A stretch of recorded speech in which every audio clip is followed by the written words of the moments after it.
Hello, my name is Mariam Abba, and the novel I choose to do my presentation on is Interpreter of Maladies by Jhumpa Lahiri. The novel Interpreter of Maladies by Jhumpa Lahiri is a short story that was published in 1999. It sold over 15 million copies. It is also known for winning the Pulitzer Prize for fiction.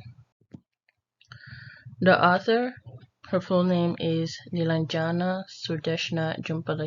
She was born on the 11th of July, 1967 in London. Her parents immigrated from India.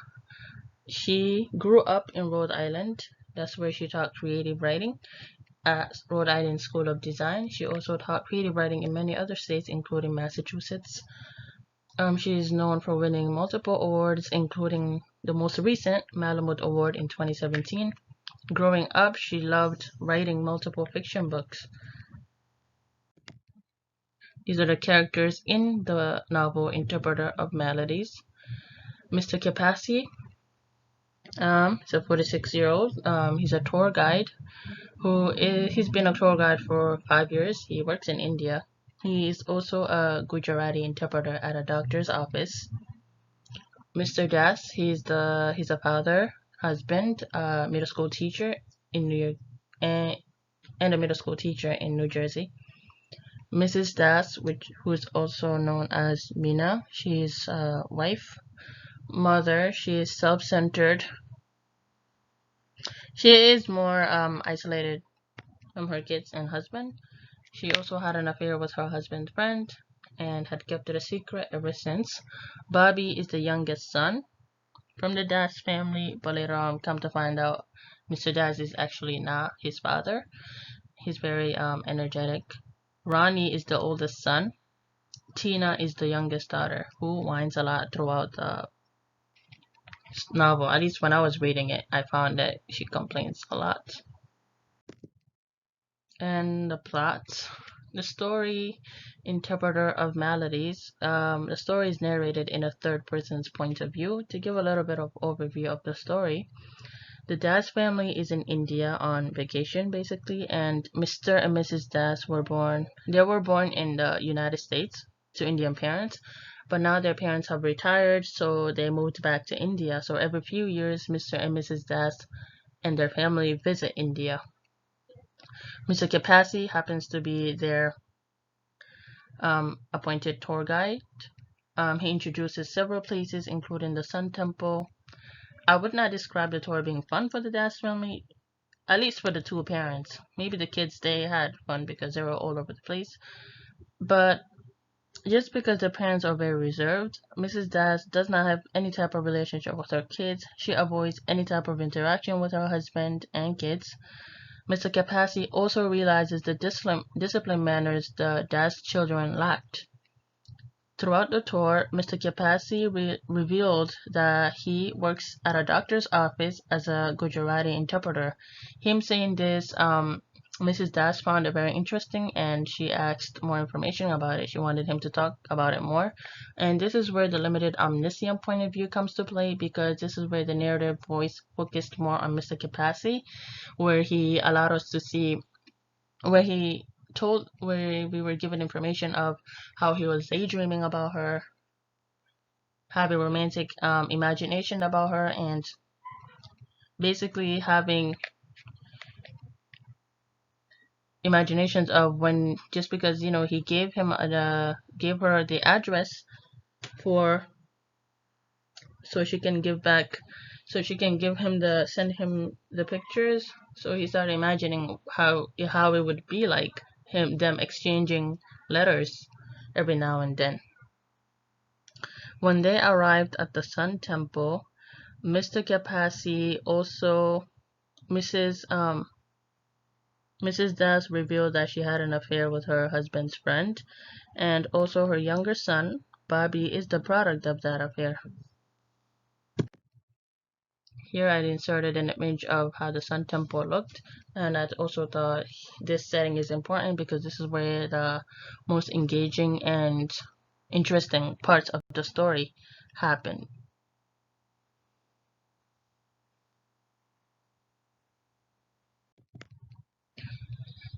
The theme would be difficulty of communication, and I love how the author inherited that in each character.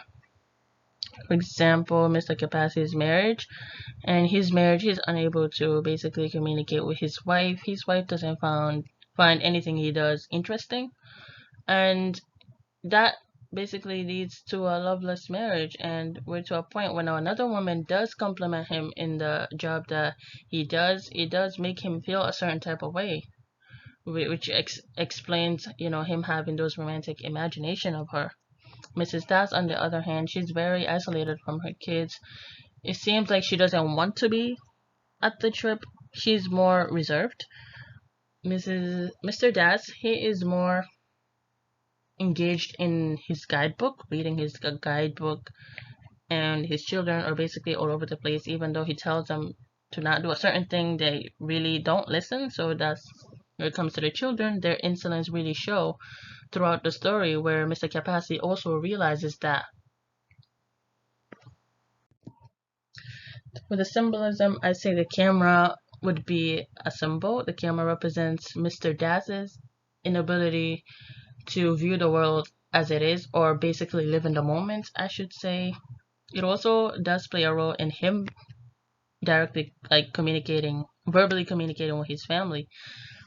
He views the world through the lens. His way of fun, engagement, solving problems, or uniting his family is when he only talks about is when he start taking pictures.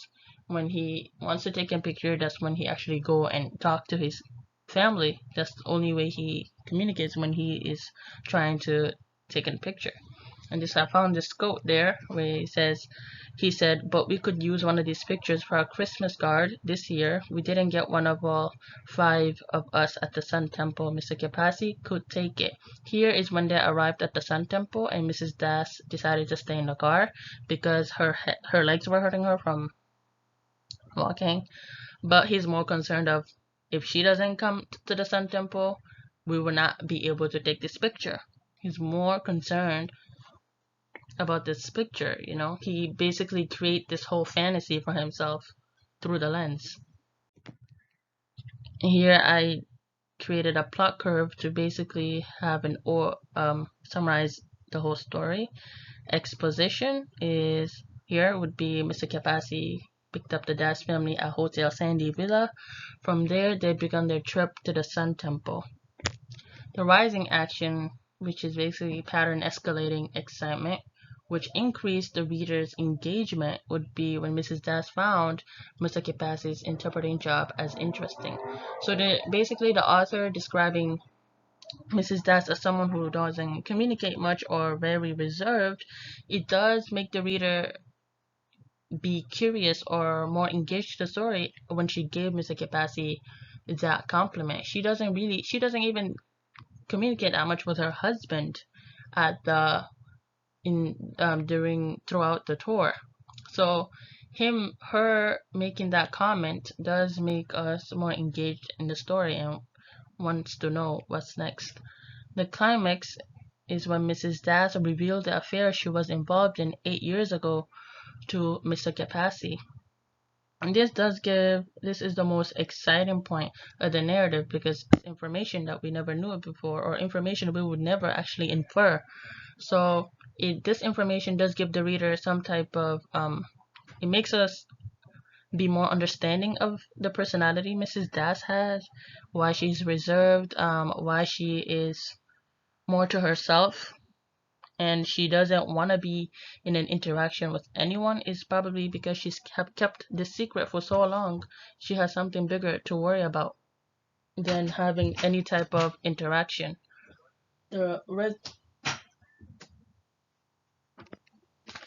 The resolution would be the resolution basically gives the reader a sense of closure.